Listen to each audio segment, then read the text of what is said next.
Yeah, the only reason why he excluded those people is because that is a political penalty far too great for Biden. That's what it is.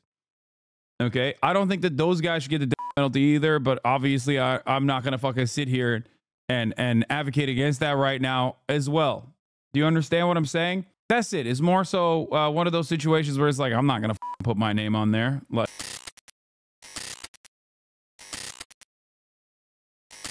Vlad, good to see you. President Biden already had a moratorium in place for federal sentences on crimes other than terrorism and hate crimes, and he's personally opposed to the death penalty, so perhaps this isn't that surprising. But those seeing their sentences commuted include Anthony Battle, sentenced to death in 1997 for killing a prison guard, Brandon Council, sentenced in 2019 for killing 2 bank employees while robbing that bank, and Kaboni Savage, sentenced in 2013 for killing 12 people in connection with a drug enterprise. Most of the others were awaiting sentencing in crimes related to the killing of fellow prisoners, or witnesses to crimes, or of prison guards, or for drug-related crimes. But 3 of the 40 on death row will remain there for committing well-known crimes. They are Robert Bowers, sentenced to death last year for the mass shooting at the Tree of Life Synagogue in Pittsburgh, Dylan Roof, sentenced in 2017 for killing 9 at the Mother Emanuel Baptist Church in Charleston, South Carolina, and Dzhokhar Tsarnaev, convicted in 2015 for carrying out the Boston Marathon bombing that killed 3 and for shooting and killing a police officer just days later. In a statement this morning about the commutations, the president says he condemns these murderers and, quote, grieves for the victims of their despicable acts. He added he's, quote, more convinced than ever that we must stop the use of the death penalty at the federal level. In good conscience, he adds, I cannot stand back and let a new administration resume executions that I halted. His announcement comes just 4 weeks before President-elect Trump is set to take office, and he surely will have reaction to this throughout the day. Adriana? Ed, thank you so much. So there are 2 days to go until Christmas, of course, and some families are getting some shocking news. President Biden announcing the commutations of 34 of 40 federal death row inmates, those benefiting, including child killers and mass murderers like Jose Oliva Torres, who was put behind bars after murdering 2 little girls and a woman between 2005 and 2009. Torres stabbed an 8- and 9-year-old girl after sexually assaulting them in a Chicago suburb in 2005. Then 4 years later, he strangled 20-year-old naval officer Amanda Snell to death in Arlington, Virginia. Another one is convicted murderer Thomas Stephen Sanders. He shot a 12-year-old 4 times, cut her throat in Louisiana back in 2010. He now gets life. The Attorney General Merrick Garland recommending to President Biden all but a handful of these death sentences be commuted. Now, the exceptions include Boston Marathon bomber Dzhokhar Tsarnaev, Pittsburgh synagogue killer Robert Bowers, and the church shooter down in South Carolina, Dylan Roof, all very high profile, all with political sensitivities. But I would imagine if you are a loved one of any of the other 37, you're like, well, OK, you made these 3 exceptions for stories people have heard about. What about our justice? Yeah. What about our kid? And look, I'm actually against the death penalty in cases where there's any ambiguity about guilt whatsoever. But some of these people, absolute stone cold killers, proven beyond any doubt. And Joe Biden comes in the final days of his presidency and waves this wand.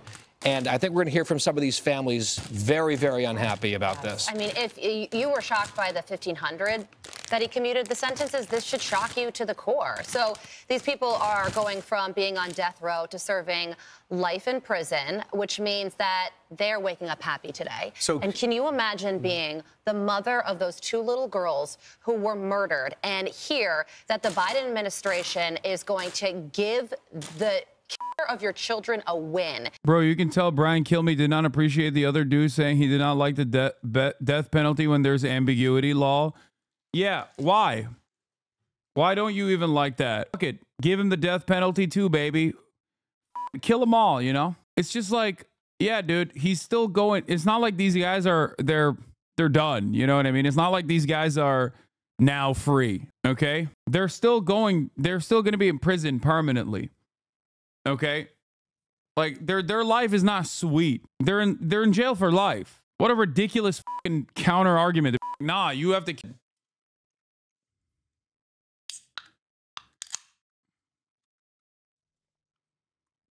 Child should be put down. I don't know why y'all are saying right now, I'm so sorry. No, on principle, the state should not, fucking execute people. Okay? It's ridiculous. It does not fucking matter that you and I understand the severity of the crime and consider it to be the worst possible thing you can do. And it's ironic because this guy demonstrated precisely why there should be no capital punishment. At least part of the argument revolves around the ambiguity. The very fact that this idiot openly admitted that there are people on death row right now who may or may not have actually committed the crime itself is enough to recognize that maybe the state shouldn't execute people. And plenty of our comparable OECD nations don't. Like, there you go. He already admitted it. What else can I say? So when there's no ambiguity, is capital punishment okay? No, there isn't. It's not okay. But the very fact that like there is ambiguity also, and the very fact that like in cases where there's some ambiguity, it's not okay. Okay. Well, they were still charged with the death penalty. What are you talking about? The criminal justice system is like is executing innocent people, and it happens all the time. It's ridiculous. And the thinking behind the scenes in excluding the three people, Dylan Roof and Dzhokhar Tsarnaev. Yeah, the only reason why he excluded those people is because that is a political penalty far too great for Biden. That's what it is. Okay, I don't think that those guys should get the death penalty either, but obviously I'm not going to fucking sit here and advocate against that right now as well. Do you understand what I'm saying? That's it. It's more so one of those situations where it's like, I'm not going to put my name on there. Like, I get it. The purpose of justice is not revenge, okay?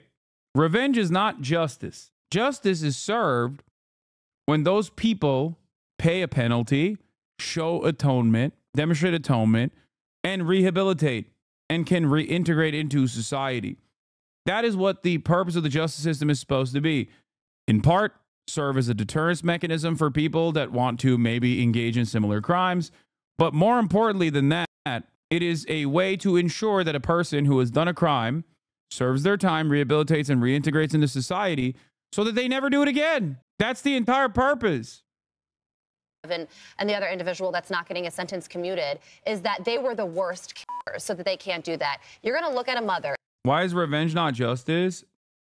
Their norm, moral objectivity? No, the purpose of the criminal justice system is not to dish out revenge, is what I'm saying. The purpose of the criminal justice system is to lower recidivism. I just described to you what it is. Revenge is not going to do those things. Okay, my question to you, the death penalty is bad, yes, but what do you think should be the highest level of punitive measures the state can pursue? Like in Norway, the max prison sentence for a civilian court is 21 years, including Anders Breivik.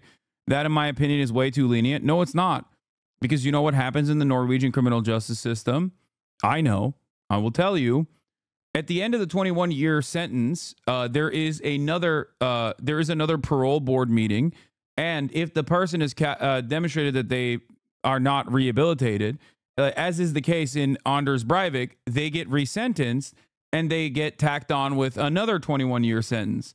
So, like, it still gets extended in that process, okay? But the Norwegian criminal justice system is actually a fantastic example of what it looks like when you have a more rehabilitative approach to crime and punishment rather than a pro-carceral approach, because the Norwegian approach is significantly better at reducing the capacity to reoffend.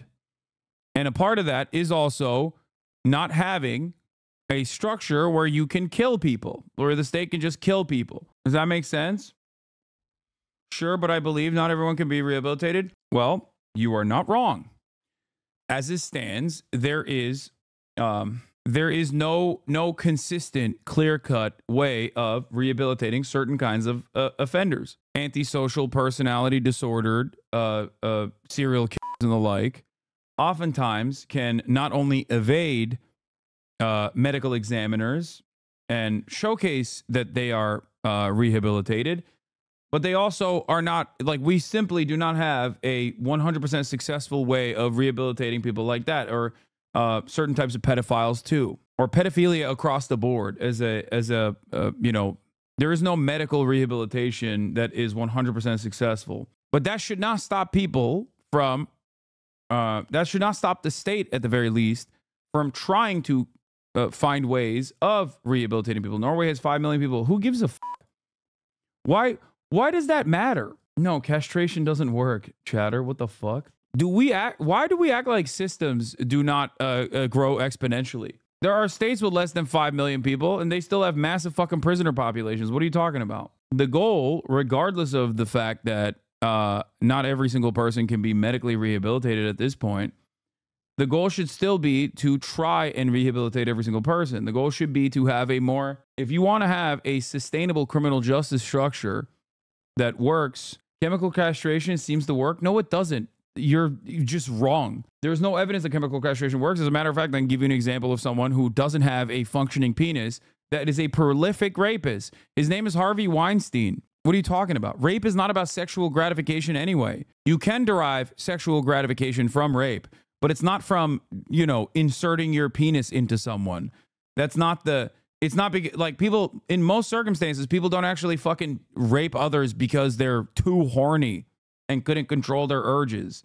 They do it because they derive satisfaction out of enforcing their will upon someone who does not want it. It's about power. It's a power fantasy. Chemical castration doesn't change that dynamic at all. Yeah, it's about control and power. You don't stop being a disgusting freak because you're missing a penis. Exactly.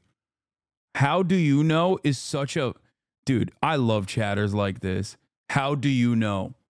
Yeah, the implication is what? That I'm a secret rapist? Is that what you're fucking trying to say? It's called reading, dumbass. What are you talking about?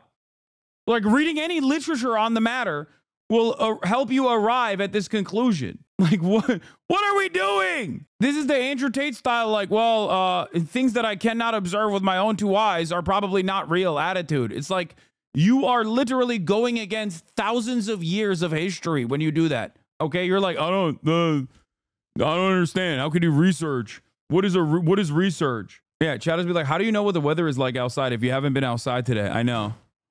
You can never know. No one can ever know. How do I know what the weather is like in London right now? I'm not there.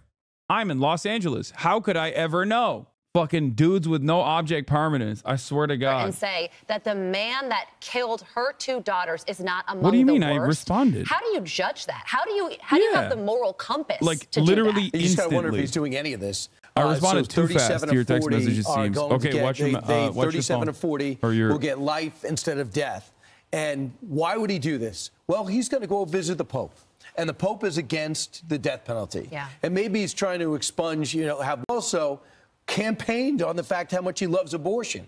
So as a Catholic, you're going to go see the Pope. It's like, hey, yeah, I'm pro-abortion, but on the good side is I'm going to save some. Okay, but don't you think that extends to your fucking pro-life position too, dumbass? Oh, I'm pro-life, but also I think the state should murder people. Okay, well, that doesn't sound too pro-life, does it? Like, the fuck do you mean? I'm pro-life, dude. I don't think women should be able to get abortions, which is why I believe in murdering people, okay? Yeah, by the way, me talking about rape not being about sexual gratification oftentimes, or you can derive sexual gratification through other means, and it's more so about power, is like it's like rape 101, okay? Like, even if you've been in the presence of a book, I feel like you would have picked up on this information. So the fact that there are people in here that are like shocked about this as though it's a fucking newfound understanding of the world is crazy. Some of the death penalty. Yeah, and so I'll let the killers, let the fetus die, but I'll let the murderers live. That is so true. And you know what? I do sympathize with... What is this argument, bro? It can be flipped on you, Brian. What the fuck? It doesn't make sense. Like, this is so confusing to me.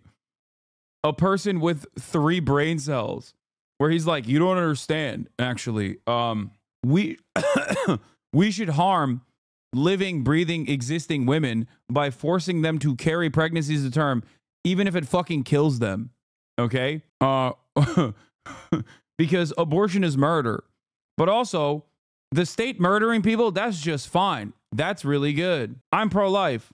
People who are against the death penalty, but what Joe Biden should have done, if he wanted to leave his mark on this, is something that he didn't do. The Wall Street Journal says the administration didn't give priority to bills to end federal capital punishment when he was in office, didn't follow through on his campaign pledge to call on states to eliminate the death penalty. If he wanted to make this a priority during his administration, that's what he should have done. Not at the 11th hour commute these sentences and rob people of the justice that they thought they had. Well, and the other thing is, Carly, he's presenting this in the statement that was written for him, right? The administration is presenting this as a principled stance against the death penalty. Is like, you know, we're against capital punishment. We're not going to let the next guy come in and carry out these executions when we had a moratorium. Okay, if you're so principled, why the exceptions, right? Principles don't have exceptions. Political blowback. Politics. It's all about politics. So if you're one of the 37 other families, sorry, your politics didn't matter as much than those three, which they flagged for political reasons,